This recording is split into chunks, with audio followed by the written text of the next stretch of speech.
Vía Pública. ¿Cómo están ustedes? Muy buenas noches. Bienvenidos a Vía Pública. El Consejo del Banco Central acordó por unanimidad establecer un nuevo aumento en la tasa de interés, la tasa de política monetaria. Esto en 75 puntos base. ¿Qué significa? Que desde el actual 8,25% pasa al 9% de la tasa de interés rectora del Banco Central. Esta es la mayor alza que sufre la tasa de interés chilena en 23 años. Así de drástico, así de inédito, así de histórico, si se puede decir. Esta decisión consideró en la explicación, mañana vamos a tener un IPOM, que es el informe de política monetaria que hará el Banco Central ante el Senado, donde podremos conocer mucho más detalle y donde podremos ver proyecciones y el respaldo de la medida. Pero por ahora, en el informe o en el comunicado se dice que esta decisión consideró un contexto, tome nota, en que la inflación mundial, que es evidente, cosa de abrir cualquier diario en cualquier parte del mundo, y sus perspectivas han seguido subiendo, dando cuenta entonces de aumentos de precios más generalizados y persistentes. Por lo mismo, las entidades bancarias han continuado aumentando sus tasas de referencia. Esto ocurre en todas partes del mundo. No podemos olvidar que el Banco Central tiene como tarea prioritaria y central la estabilización de los precios. Dicho en castellano, frenar la inflación. ¿Cómo lo hace? Entre otras cosas, con la herramienta más fuerte que tiene, que es la política monetaria, que es lo que estamos viendo hoy, es decir, subir la tasa de interés para tratar de frenar un poco este dinamismo en los precios, tratar de estabilizar los precios. Bueno, tal como en el anuncio del alza anterior, el Banco Central, que es autónomo en Chile, es bueno recalcarlo, porque es muy importante que así sea, es autónomo de los gobiernos. Este Banco Central reafirmó que las expectativas de crecimiento mundial se han deteriorado ante las condiciones financieras globales y la evolución de la guerra que resulta bastante interminable entre Ucrania y Rusia, o la invasión de Rusia a Ucrania, más dicho con más justicia, ¿no? Además del debilitamiento de la economía china. El panorama entonces es una tormenta perfecta. Hay informes mundiales de bancos importantes que hablan de una estanflación, o sea, una inflación con economía estancada, una muy mala mezcla, que todo esto estaba bastante anunciado desde el año pasado, cuando empezaron los retiros. ¿Se acuerda usted? Que claro, era muy fácil decir que el retiro era de gran ayuda a toda la gente, pero algunas personas, a las cuales se les oía menos porque eran menos pop, decían: esto va a costar caro porque esto va a generar inflación, y la inflación afecta a los más pobres. Bueno, está sucediendo eso. Nadie podía prever, además, la invasión rusa a Ucrania, que ha traído problemas de inflación por una serie de productos que han dejado de ofrecerse en el mercado. Así que una mala cosa, un mal momento, y el Banco Central haciendo la tarea de subir la tasa de interés. Es probable que no sea la última alza de tasas. Vamos a la mesa.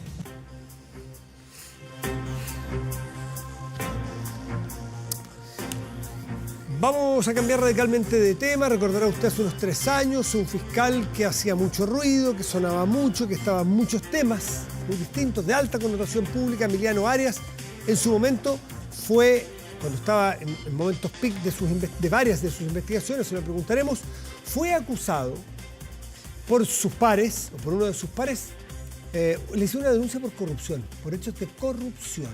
Bueno, gran escándalo. Este fiscal que hace tantas investigaciones anticorrupción, resulta que se le acusa de corrupción. Llegó aquí el fenómeno de tantas partes del mundo y tan temido. El nombre propio era Emiliano Arias. Han pasado 3 años y hoy fue absuelto por segunda vez.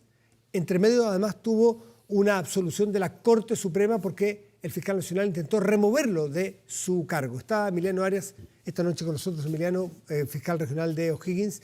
Gracias por estar aquí, muy buenas noches. No, muchas gracias a ustedes por la invitación, de verdad, Matías. Te agradezco. ¿Se reintegra al trabajo? El día de mañana, muy temprano, regresaré a cumplir mis funciones constitucionales en la región de O'Higgins.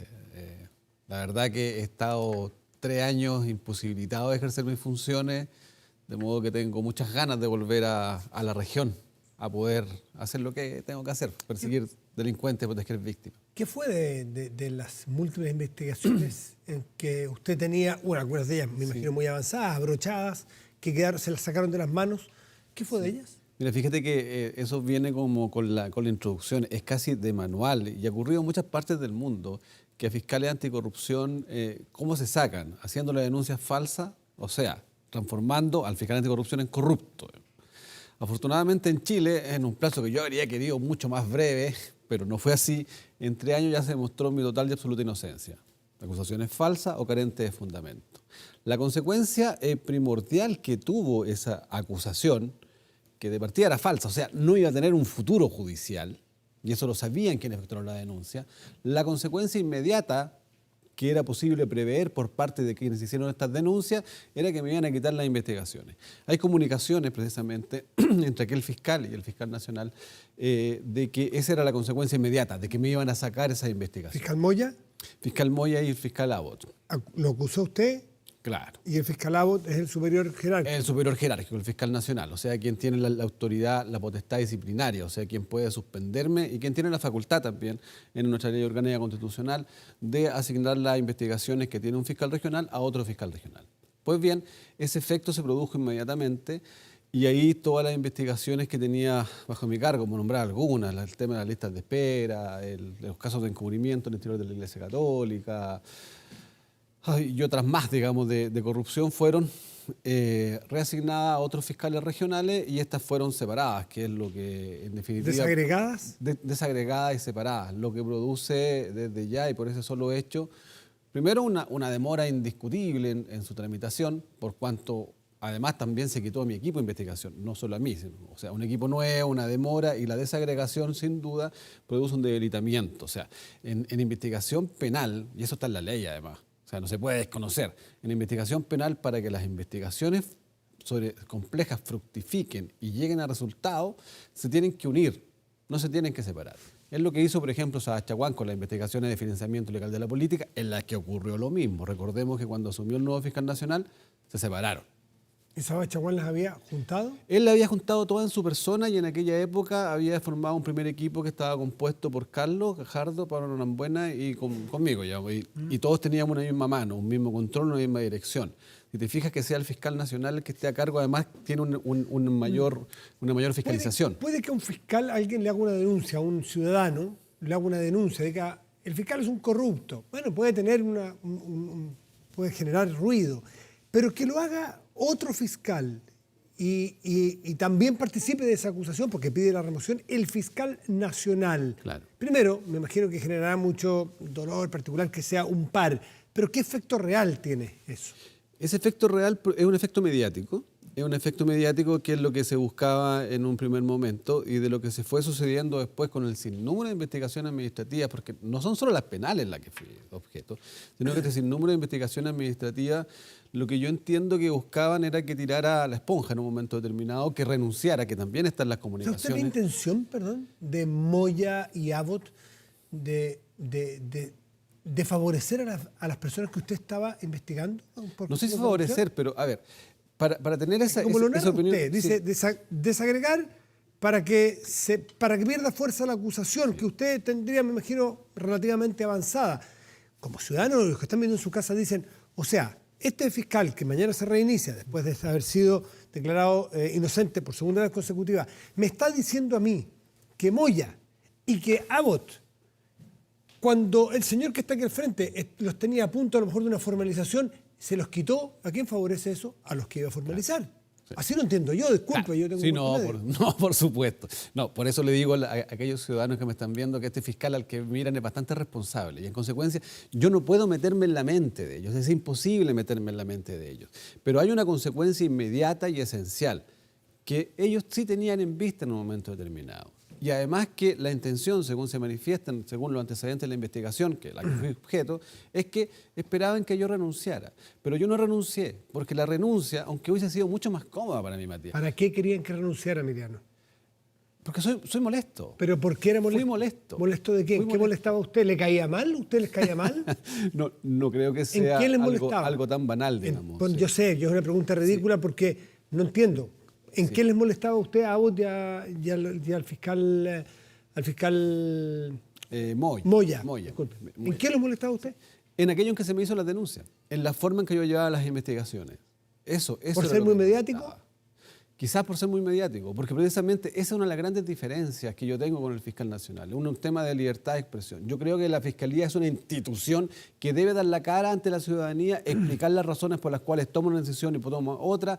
Es la medida que señala la Corte Suprema. La Fiscalía no tiene un control, dice la Corte Suprema, político, por lo tanto debe tener un control y un escrutinio público, por tanto sus autoridades, los fiscales regionales sobre todo, y el fiscal nacional, deben dar razón y explicar el motivo de sus decisiones. Y cuando hay un fracaso, por ejemplo, o cuando hay un éxito, que hablen feliz, y cuando hay un fracaso también, porque cosas como estos fracasos de la Fiscalía en juicio sirven para fortalecer a la misma Fiscalía. En el evento que existe un mea culpa y se mejoren los procesos, por ejemplo, disciplinarios, que en este caso me afectan a mí, pero también a otros muchos funcionarios que es bueno que sean protegidos. Los fiscales que lo acusaron a ustedes, lo acusaron puntualmente de intervenir en información de la Fiscalía, que usted le habría dado una orden a la secretaria, para que tomara datos de una causa por narcotráfico, y esos datos usted se los entregó a su hermana, porque el afectado era su sobrino. ¿Eso es efectivo? Eso no es efectivo, no. Yo no... En ningún caso de la acusación, ni lo que se acreditó, ni lo que yo reconocí, ¿no? Y lo que fue público, digamos, es que yo haya ingresado a una causa de droga. No, eso no es así. Eso habría sido delito. Y hay muchos casos que se están investigando. ¿Cómo fue para que quede claro? No, esto fue para que quede claro. Se me solicitaron ciertos antecedentes por parte de mi hermana para denunciar a mi sobrino, no para favorecerlo en ningún caso. O sea, se extrajeron ciertos antecedentes de la base de datos que se ha estimado el día de hoy por el tribunal que no eran antecedentes ¿Eso usted secretos. lo hizo? ¿Es efectivo? Sí, es efectivo. ¿Y eso es irregular? Desde el día 1. A lo más es una infracción administrativa, pero no es una infracción, como lo ha señalado precisamente la excelentísima Corte Suprema, al rechazar la remoción, que amerite ese tipo de sanción. Y lo ha señalado precisamente los tribunales, que no es siquiera un delito. En consecuencia, acá tú tienes una investigación que lleva más de 3 años con respecto a una pena que estaba solicitando el Ministerio Público, una pena de suspensión de 61 días. En consecuencia, hay una desproporción que es manifiestamente evidente. Su hermana le pidió esos antecedentes de su propio hijo para hacer ella la denuncia contra su hijo. Así es. ¿Y la hizo?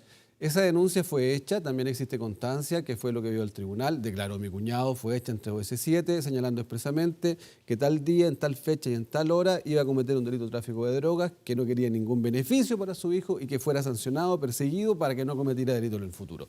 Eso estaba en el expediente desde el día 1. ¿Eso lo sabía el fiscal Moya y el fiscal Abot al momento de acusarlo a usted? Por supuesto que lo sabían, y también lo sabía durante el desarrollo del juicio el fiscal regional Eugenio Campos, que me llevó a este juicio y estuvimos durante tanto tiempo, el juicio que se anuló, fuimos de nuevo y ahora afortunadamente hay una absolución que ya ahora es firme.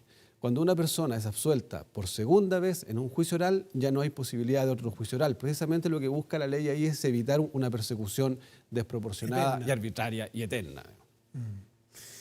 Usted se reintegra mañana. ¿Tiene ganas de seguir o tiene ganas de limpiar su nombre? ¿Tiene ganas de... Ahora que ya tiene la absolución, ¿va a seguir en la Fiscalía o va a dedicarse al ejercicio privado de la profesión? Yo creo que mi nombre está limpio hace bastante tiempo de la Corte Suprema. Desde ahí, desde ese rechazo de la remoción por parte del Pleno, es que ya esta pelea no es por mí. Esta pelea es precisamente para que la institución mejore. Esta pelea es precisamente una forma de visibilizar ciertos defectos de que adolece la Fiscalía, porque fíjate que en mi caso se ven varios de los peores errores o defectos que tiene la Fiscalía actualmente. Investigación excesivamente larga. Personas sujetas a medidas cautelares como una suspensión, cuando la pena probable es mucho menor a aquella. Una fiscalía sin control en el tema administrativo. Precisamente yo creo que puedo aportar desde el interior y espero que me permitan aportar desde el interior, trabajando con mis pares, los otros fiscales regionales, para mejorar esos aspectos. Porque los fracasos de la Fiscalía pueden servir para mejorar en la medida de que se haga una autocrítica, que eso es lo que yo echo de menos. Eso es lo que yo no he visto. He visto una fiscalía que no habla, he visto una fiscalía que está en un ostracismo y he visto una fiscalía que no reconoce errores. En la medida que reconozca errores, la gente va a confiar en la fiscalía. Si la gente confía en la fiscalía, vamos a poder combatir los actuales fenómenos criminales, como son el crimen organizado, por ejemplo. Emiliano, han pasado 3 años. Algunos dicen que ha cambiado la tipología del delito en Chile en estos 3 años. Me imagino que usted no está ajeno a la realidad, la debe seguir a la distancia. ¿Dónde va a poner los énfasis, las miradas, dónde va a poner los focos de la persecución penal a partir de mañana? Los focos de la persecución penal y el crimen organizado, solo uno, el que nos enseña la experiencia, el que nos enseña la experiencia que hubo en Estados Unidos en los años 60, en Italia en los 90, en Colombia, la plata, el dinero. Promover, hacer un llamado a los legisladores que por favor nos entreguen las herramientas legales, las leyes de extinción del dominio. Si el crimen organizado solamente se puede controlar en cierta forma atacando el dinero, quitándole los bienes, con las actuales herramientas legales no las tenemos. Hay una ley de extinción de dominio que está del año 2019, por favor que avance. De extinción de dominio, ¿en qué consiste esto? Esto se utiliza en Colombia bastante, que es una ampliación se embargan los bienes, por ejemplo los traficantes. Sí. Se le embargan los bienes no solo aquellos utilizados en la comisión de delito, que podría ser un lavado de dinero, sino que, por ejemplo, todos aquellos bienes de que ellos son dueños y no pueden justificar su legítima adquisición. Okay. ¿Y qué es lo importante ahí? Que se amplía esta figura. Lo importante ahí es que esos bienes luego se destinan a investigación policial. Por ejemplo, esas grandes mansiones de Colombia, los narcotraficantes, son escuelas de formación policial, por ejemplo. Se destinan además a la indemnización de las víctimas. Eso es lo que nos falta. Si esa es la única forma de controlar, está bien mandar muchos policías a un lado, muchos policías al otro, porque es efectivo hacer muchos allanamientos.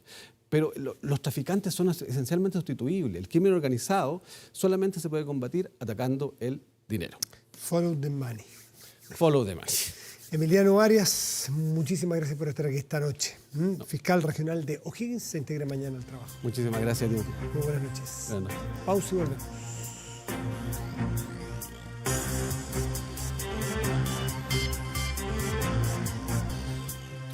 Chile es más que una sola ciudad. Nuestra red no para de crecer por todo el país con un solo fin: darle una mejor conexión a todos para que todas las regiones disfruten por igual el 5G. WOM, nadie te da más.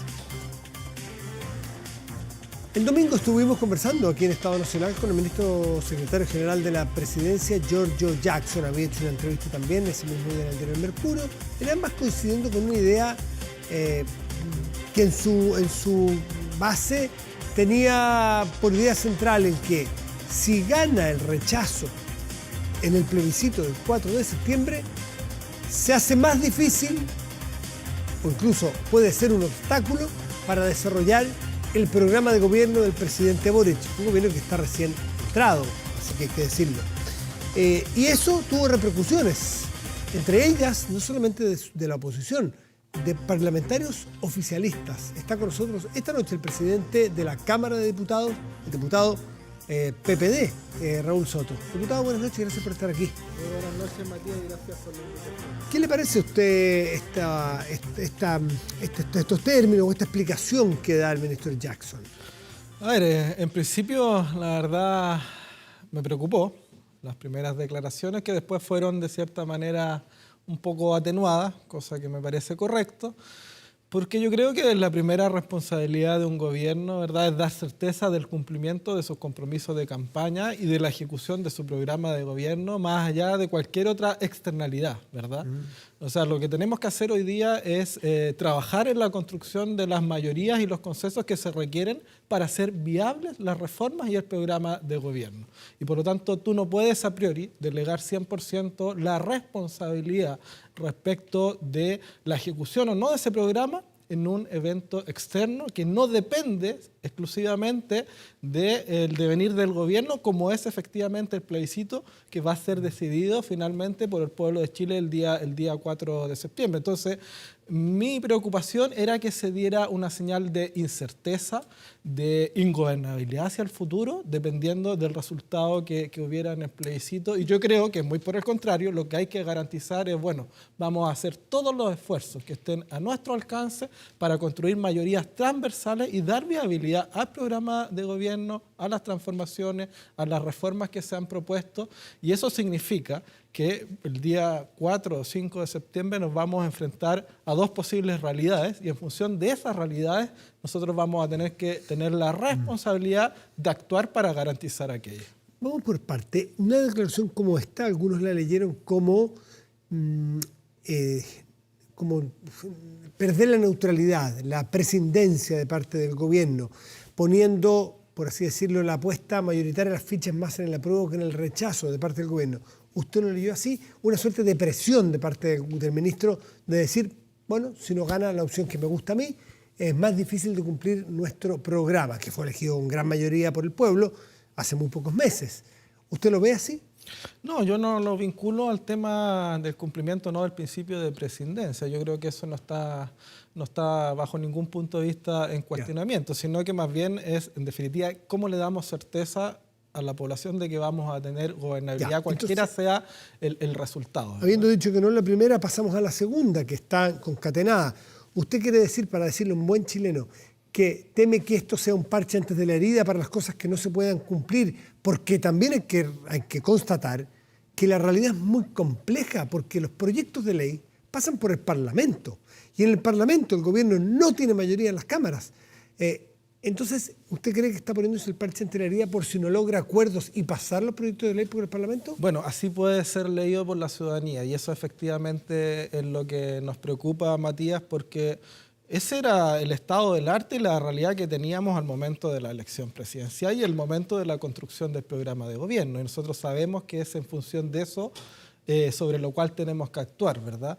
Es evidente que si se aprueba el nuevo texto propuesto por la Convención Constitucional, muchas de las cosas que allí están propuestas, ¿verdad?, en el programa de gobierno, quizás se facilitan más en su posible ejecución desde el punto de vista de los quórum y de los mecanismos constitucionales que allí están establecidos, que son muy distintos, por cierto, a los de la actual Constitución, ¿verdad? Pero de ahí a delegar el 100%, ¿verdad?, de tu posibilidad de gobernar en función de tu plan de trabajo respecto de un elemento que no depende, insisto, exclusivamente del Ejecutivo, me parece que es un riesgo demasiado grande y que cuando estamos en un escenario de incerteza, de incertidumbre en el país y de alta fragilidad, no podemos seguir aumentando aquello, muy por el contrario. Hoy día lo que requieren los chilenos es certeza, es tranquilidad, es gobernabilidad, es estabilidad. Y yo creo que las señales que hay que enviar van más bien en esa dirección.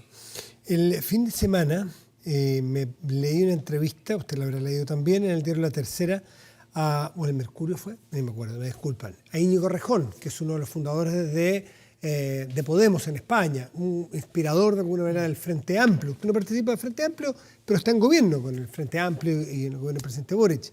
Y Rejón decía algo así como que lo que hay que intentar hacer, o algo así como la obligación de los gobiernos, era avanzar con el acuerdo de los adversarios. Y esto es, efectivamente, parece ser un caso exacto de lo que tiene Chile, y no es primera vez, gobiernos de minorías que tienen que lograr convencer al adversario de que mi proyecto es bueno. Y si no le gusta tanto, bueno, lo vamos negociando y salvando algunas cosas. Pura realidad eso. Usted ve al gobierno y al presidente Jackson entendiendo ese principio de que es con el adversario, si no es muy difícil avanzar. Bueno, de eso se trata la democracia, pues, Matías, de construir mayoría, de construir acuerdos, de entendernos, escucharnos como legítimos, ¿verdad?, interlocutores con quienes pensamos distinto y tratar de llegar a mínimos comunes que beneficien a la sociedad. Yo creo que hoy día lo que nos pide la gente es justamente eso, dejar la polarización, dejar nuestras trincheras ideológicas de lado y avanzar en cosas que vayan a solucionarle los problemas a la gente, ¿verdad? Y hay ciertos sectores políticos que evidentemente, ¿verdad?, le ha costado un poco más entender aquello, en el sentido de que una cosa es ser, ¿verdad?, políticamente testimonial y otra cosa es ser políticamente incidente, ¿verdad? Hay que gobernar y para gobernar tú necesitas efectivamente llegar a acuerdos con quienes tienes en la vereda del frente. No puedes simplemente pretender pasar máquina, imponer mi posición sobre cualquier otra, bajo cualquier mecanismo, bajo cualquier procedimiento, por más legítimo que este sea, porque eso simplemente en el largo plazo se torna insostenible, ¿verdad? Y por lo tanto, lo que le da sostenibilidad y estabilidad a los cambios es que precisamente tengan un piso de acuerdo político y social lo más amplio y transversal posible. Entonces, el día 5 de septiembre, Matías, vamos a tener dos escenarios. Si nos enfrentamos a que gana el apruebo, que espero que así sea, ¿verdad?, nosotros lo que vamos a tener que hacer es construir esa mayoría que se va a requerir de gente que quiera lo mejor para el país para hacer una transición adecuada que dé garantías de ese mandato popular que se nos dio para la modificación del ordenamiento jurídico en función de lo que esa nueva Constitución va a establecer. Y por el contrario, si nos encontramos el 5 de septiembre en el evento de que gana el rechazo, como algunas encuestas señalan, no nos podemos quedar de brazos cruzados mirando para el techo y en una crisis constitucional donde vamos a estar 3 años gobernando con una Constitución que fue rechazada por el 80% del pueblo chileno. Por supuesto que no. Yo sé que hay algunos que no lo quieren reconocer ni decir, pero todos el 5 de septiembre, en ese escenario, que espero no ocurra, vamos a tener que tener la responsabilidad de Estado de dar una salida institucional a esa crisis constitucional. Y eso va a requerir un acuerdo también transversal. ¿Y usted está trabajando en esa salida en el evento de que gane el rechazo? No creo que se pueda improvisar esa noche, ¿no? No se puede improvisar, efectivamente, pero yo no comparto la ansiedad que han mostrado hoy día algunos senadores, Matías. Yo creo que no es bueno mostrarnos precipitados, ansiosos, sobre todo en esta etapa final, donde ya estamos en la etapa incluso de normas transitorias, de armonización, donde ya ocurrió gran parte del proceso constituyente y donde estamos a pocos meses del plebiscito. Cambiar las reglas del juego, ponerlas en duda a última hora, yo creo que no solamente no es bueno, sino que incluso es contraproducente, ¿verdad? Porque la gente hoy día no es tonta, pues la gente lo que quiere es claridad, y lo que vamos a votar el día 4 de septiembre es apruebo y rechazo. Si gana el apruebo, gana el texto que va a proponer la Convención Constitucional, ningún otro, y si gana el rechazo, se queda la del 80. Pero otra cosa, y aquí, para terminar la idea, Matías, otra cosa es el 5 de septiembre. Si nos enfrentamos a ese escenario, ahí sí es el momento de poner todo nuestro capital político, sentarnos a la mesa y lograr un acuerdo que le dé una salida y una gobernabilidad. Da la impresión, por la foto que hay hoy día de las encuestas, de que sea quien sea que vaya a ganar, hubo un punto de inflexión en favor del apruebo el otro día, todavía no alcanza el rechazo, pero una de esas lo pasa, o no. Pero todo indica que va a estar muy cerca. No sabemos quién va a ganar, pero que va a ser cerrado. Por cabeza, va a ser por cerrado uno de los dos. Por lo tanto, todo lo que usted está narrando, lo más probable es que sea necesario ante los dos eventos. Que gane la prueba o que gane el rechazo.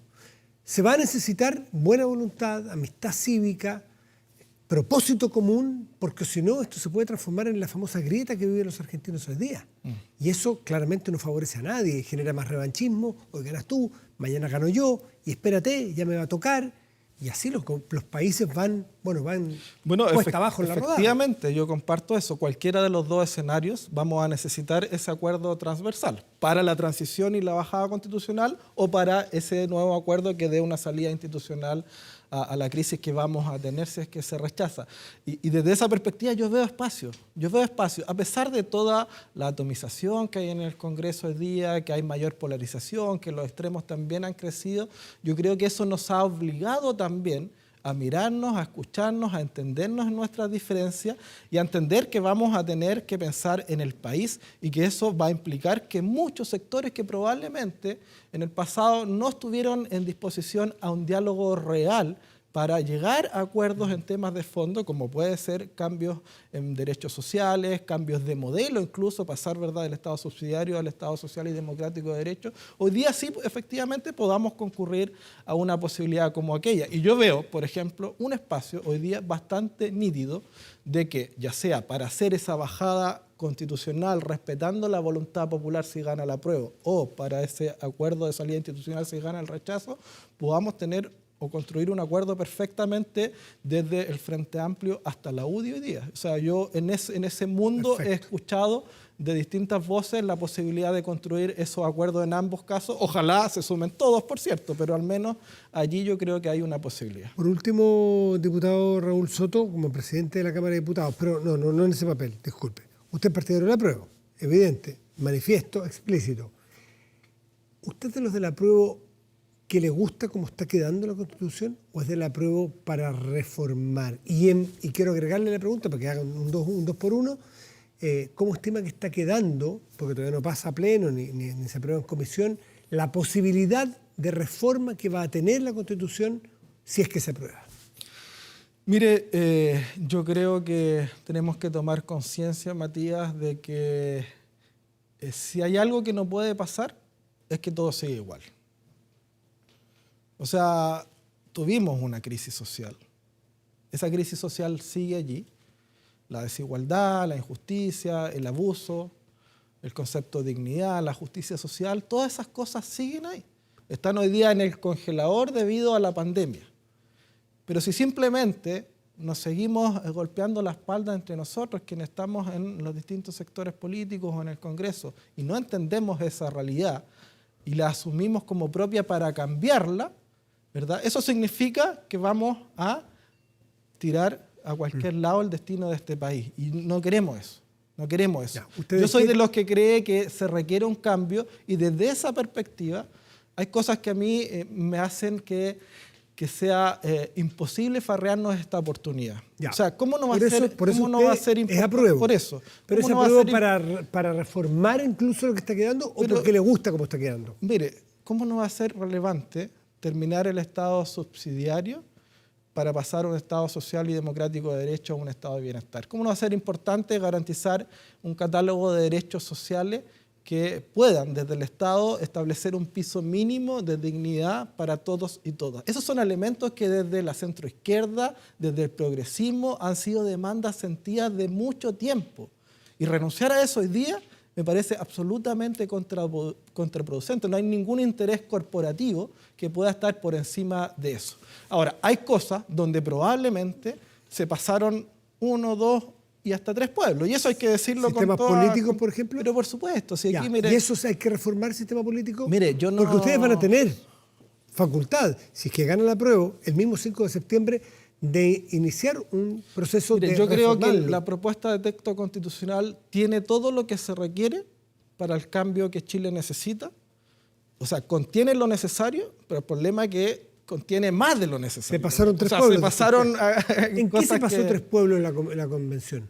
Mire, yo creo que, bueno, hay cosas que generan dudas, sin duda, que se han ido aclarando más en la discusión de las normas transitorias, pero hoy día para mí lo relevante es que entiendan los convencionales que los poderes constituidos tienen tanta legitimidad como la propia convención. De hecho, el Congreso actual, tanto la Cámara de Diputados como el Senado, tiene tanta o más legitimidad democrática que la propia convención, en términos de que incluso fue electa 6 meses después de la convención. Y por lo tanto tiene una legitimidad democrática más reciente, más fresca, y una diversidad que yo creo que representa, al menos en el caso de la Cámara, mucho más fehacientemente la realidad social hoy día de nuestro país. Ahora, nosotros respetamos la autonomía, no nos vamos a entrometer, a opinar respecto del detalle. Lo que sí como principio nos interesa es que se entienda que ninguna constitución ni ninguna propuesta de constitución es perfecta y que por lo tanto todas ellas requieren con posterioridad adecuaciones, ¿verdad? Adecuaciones que sean respetuosas del mandato popular que está expresado en el texto, en la voluntad, en la historia de su redacción y también en lo que va a ser la expresión del plebiscito del 4 de septiembre, pero obviamente que si hay cosas que en la bajada a la ley y en la bajada al diario vivir, a la convivencia social, no son bien recibidas, no se aplican bien, bueno, esas cosas en el futuro, construyéndose los acuerdos que se van a requerir, tendrán que ser modificadas y nosotros vamos a estar disponibles a construir esos acuerdos sin duda alguna. Raúl Soto, diputado, presidente de la Cámara de Diputados, muchas gracias por estar esta noche con nosotros. Muchas gracias a ti, Matías. Buenas noches. Pausa y volvemos, espérenos.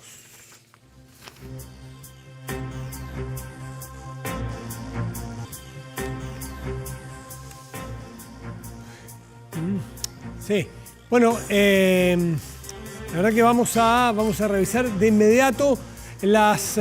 mire, estamos ya con Tepillé, ya lo sabe, siempre alarmas Tepillé, no sea usted la próxima víctima, puede contratar Tepillé para tener alarmas, si está aumentando la delincuencia, no los grabe, los robos, evítelos. Tiene alarmas, monitoreo preventivo, cámaras de seguridad, audio disuasivo en tiempo real. Ya lo sabe, no sea usted la próxima víctima, contrátelos en tepillé.cl. Vamos, ahora sí, a la pantalla grande de nuestro estudio. Y vemos los contenidos de nuestro portal de noticias que tiene la siguiente información.